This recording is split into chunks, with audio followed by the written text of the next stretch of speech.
For blood test number 3 in 2023, we saw that my biological age, using Dr. Morgan Levine's biological age calculator, PhenoAge, was 16 years younger than my chronological.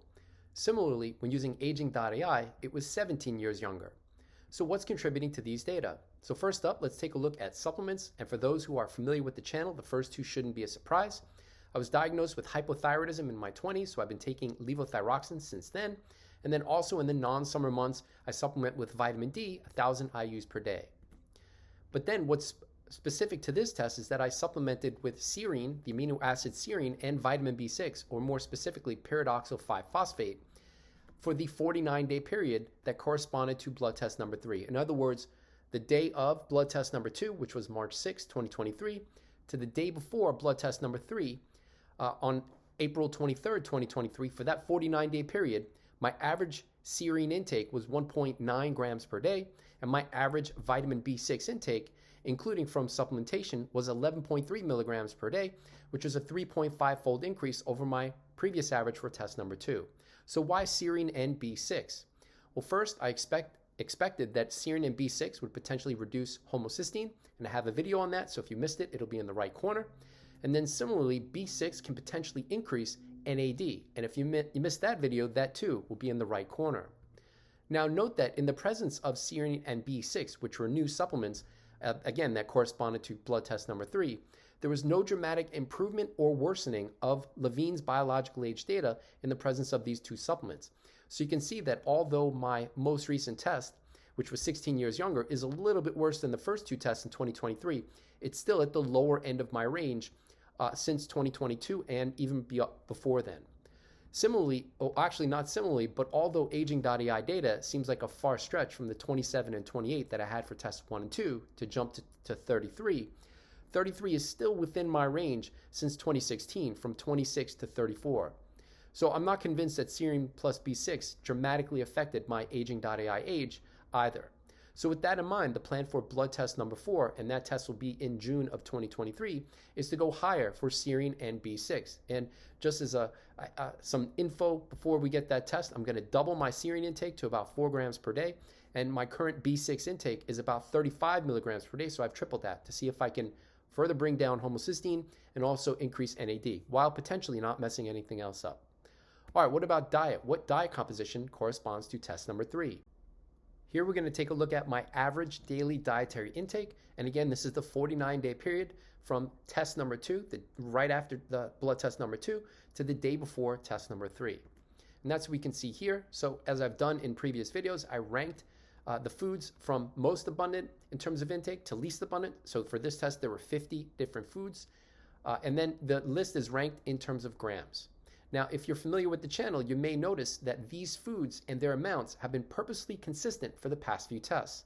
And that's because after 40 plus blood tests since 2015, this diet, including macro and micronutrients, is consistently associated with relatively youthful biomarker data in my case, with a few exceptions, of course, including Horvath's epigenetic age, homocysteine, NAD, and DHEA sulfate, but I'm working on improving those too. Now, my diet does include cheat meals. I try to limit it to at most 2 cheat meals per cycle in terms of the time in between blood tests. For this test, immediately after the blood test, I had a chocolate bar, 130 grams, mixed with peanut butter and jelly. And then on the second, I had cheesecake on my daughter's birthday. Now, in terms of the junk for this test, including chocolate, jelly, and cheesecake, it didn't include peanut butter as it's whole food and the ingredients were peanuts and salt. These 3 foods are 1.1% of total calories. So in other words, it's a 99% clean diet. All right, so this list is ranked in grams. Which foods are top contributors for calories? And that's what we're going to see here. Top 10 foods for average daily calorie intake for that 49-day period that corresponded to test number 3 in 2023.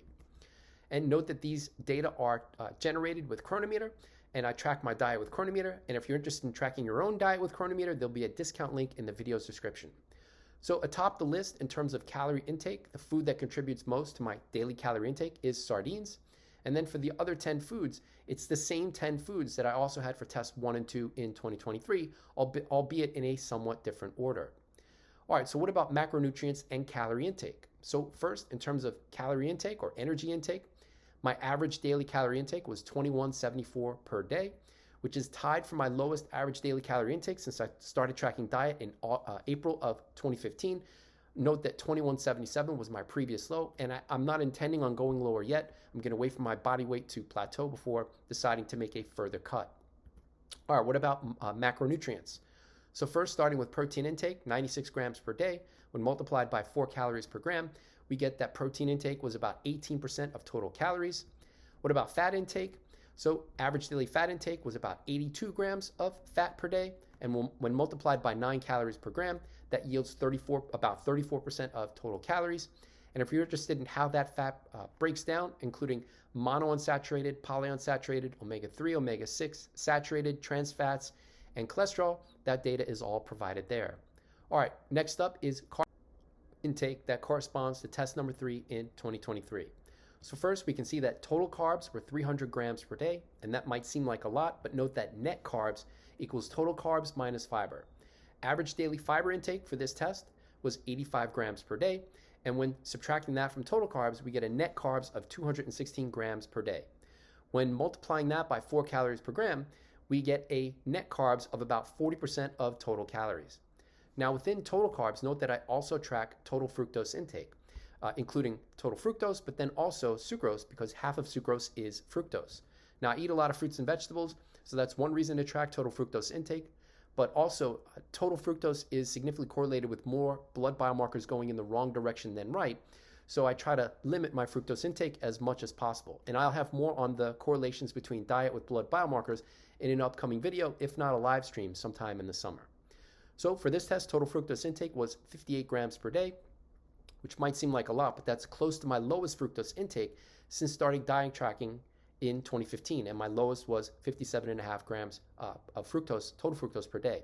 Now note that I've had fructose intakes that are double that amount since 2015, so that it's half that for this test is progress, albeit not perfection. Now note that for fiber provides calories, 2.2 calories per gram, and that's because within fiber, it's comprised of insoluble fiber, which is not provides no calories, both by human digestive enzymes or gut bacteria, but also soluble fiber, which degrades which gut bacteria degrade soluble fiber, thereby yielding that 2.2 calories per gram. In other words, soluble fiber is fermented by gut bacteria into short-chain fatty acids, or SCFAs. So that provides 187 calories when multiplying 85 by 2.2, and that 8.6%, which is fat, converting fiber into short-chain fatty acids, can then be added to total fat. And there, we can calculate my net macronutrients that corresponds to test number 3 in 2023 of about 43% fat, 40% net carbs, and about 18% protein. All right, what about micronutrients? How does that correspond to test number 3? And first, let's take a look at vitamin intake, and it's a little bit small, so you may have to go full screen to see it. And a couple of highlights for this is that note that there is full RDA coverage for all of the vitamins on this list, but then even beyond RDA coverage, note that many of these micronutrients are purposefully higher than the RDA, and that's because I'm following their correlations with blood biomarkers. And again, I'll have more info on that if you don't already know from previous videos on this channel about how I use correlations between diet with blood biomarkers to optimize not only the blood biomarkers, but then also my diet. Now, a couple of notes on this vitamin list. We can see that my niacin intake, just from whole foods without supplementing, is about 2.5 times the RDA. But note that there aren't any hard and fast rules about being higher than the RDA, because we can see down below my vitamin K intake is 17 times higher than the RDA. And then last but not least is my mineral intake. All right, that's all for now. If you're interested in more about my attempts to biohack aging, check us out on Patreon. And before we go, we've got a whole bunch of discount links and merch that you may be interested in, including discount links for at-home metabolomics, NAD quantification, green tea, epigenetic testing, oral microbiome composition, at-home blood testing, and note that the at-home blood testing with SciFox Health is different from the at-home metabolomics, diet tracking with Chronometer, or if you'd like to support the channel, you can do that with the website Buy Me a Coffee. We've also got merch, so if you're interested in wearing the ConquerAging or Diet Trying brand, that link and all the other links will be in the video's description. Thanks for watching. I hope that you enjoyed the video. Have a great day.